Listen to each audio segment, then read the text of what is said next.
Hello everyone, Giltar here with an action figure review. This time we'll be looking at the latest Masterpiece Transformers toy, MP-17 Prowl. Prowl was released at the end of September 2013. The manufacturer's suggested retail price is 5,800 yen, which at about current exchange rates comes to $58 to $59 US. Keep in mind that this is a Japanese product, and if you purchase this toy from a non-Japanese retailer, be it brick and mortar or an online store, it can cost more. Starting off with the alternate vehicle mode, TakaraTomy was able to acquire the licensed use of the car design of the Nissan Fairlady 280ZT, and so that's what we see here. It's an accurate representation of the real-life vehicle with a Japanese highway patrol deco from the 1980s. Nissan's logo is placed front and center on the front hood of the car, just in front of the Autobot symbol. Masterpiece Prowl's single accessory, a gun, can be attached to the back of the light bar via a peg that's revealed when the gun grip or the gun handle is flipped down. Now, I don't particularly like posing the figure this way. I'm not a fan of the obtrusive looking gun attached to the vehicle as you see here. However, I can appreciate the functionality and the option to have the ability to mount the weapon onto the vehicle instead of just having it left to the side or somewhere else. And here's a size comparison between Prowl, Masterpiece 10 Optimus Prime, Masterpiece Soundwave, and Masterpiece Acid Storm. Now, it might be a little difficult to see because of the vantage point of my camera, but essentially Prowl's just above waist height to all of these different Masterpiece figures, and essentially speaking, due to the animation sort of size comparison sheet that you can find online for Generation 1 Transformers animation models, Prowl's basically within, I would say, accurate scale sizing.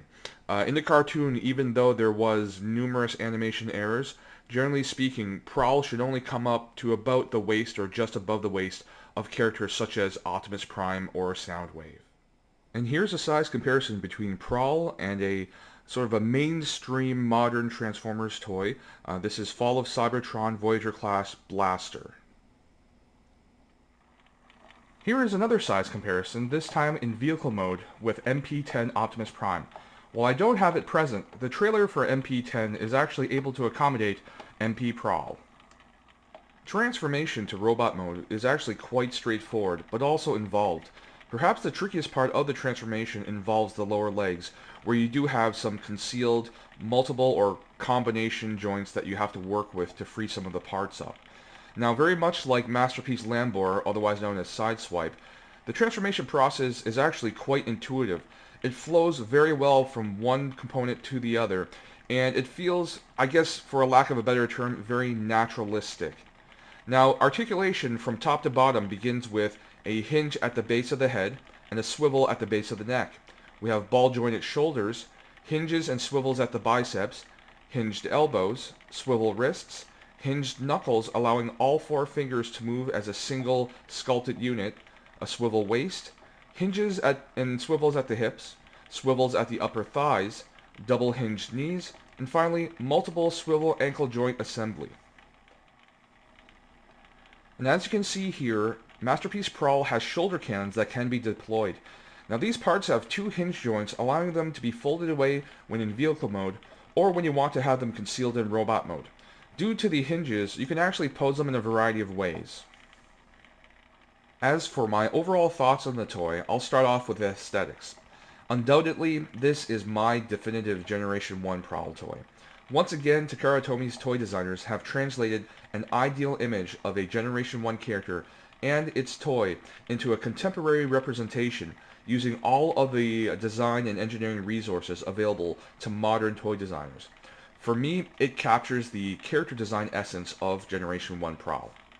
In both vehicle and humanoid robot modes, Masterpiece Prowl has a sharp, sporty, and sleek appearance, truly befitting the character design. As a vehicle toy, it displays well as a scale replica of a Fairlady 280ZT. As a robot toy, it displays equally as well, if not better, as a highly posable action figure, thanks largely to the extensive and functional articulation points of the toy. Now, the size of Prowl scales well with the current standard of Masterpiece toys, which was established from around Masterpiece 10 onwards, though some could argue it could go back to Masterpiece Grimlock as far as proper scaling with other Masterpiece figures. Now this is a great asset for those who are into scale for their Transformers toy displays. Now Prowl is also a very solid feeling toy, with no particular area that I feel is fragile or frail. While I do believe this is still a premium product, truly only meant for collectors and not meant for children to play around with, I really felt no trepidation when handling the toy during transformation and posing. The single accessory by the way of the gun may disappoint some who are really looking for more accessories to get some more value out of their purchases. However, it is appropriate for the Prowl character as he really never carried anything else around except for that laser rifle. The shoulder cannon's lack of accuracy to the G1 toy is a point of concern for some collectors. However, more accurate attachments for the cannons can be purchased as an Amazon Japan exclusive item. Now you have to order these through Amazon Japan, or some select online retailers do carry these accessories. With respect to die-cast content and rubber tires, it seems like there is very little of the former, and unfortunately none of the latter. Whatever metal content there is in this Masterpiece toy, it appears to be internal and strictly used for structural components. Unfortunately, there are a few areas of flaws in my Prowl that basically are due to production issues. A dot of misplaced white paint, and excessive blotch of white paint on another area as well, and also what appears to be fabric fiber caught in between layers of paint during the painting process are things that I've noticed upon closer inspection. However, these aren't things that you would easily see unless you really looked close and were really scrutinizing the toy.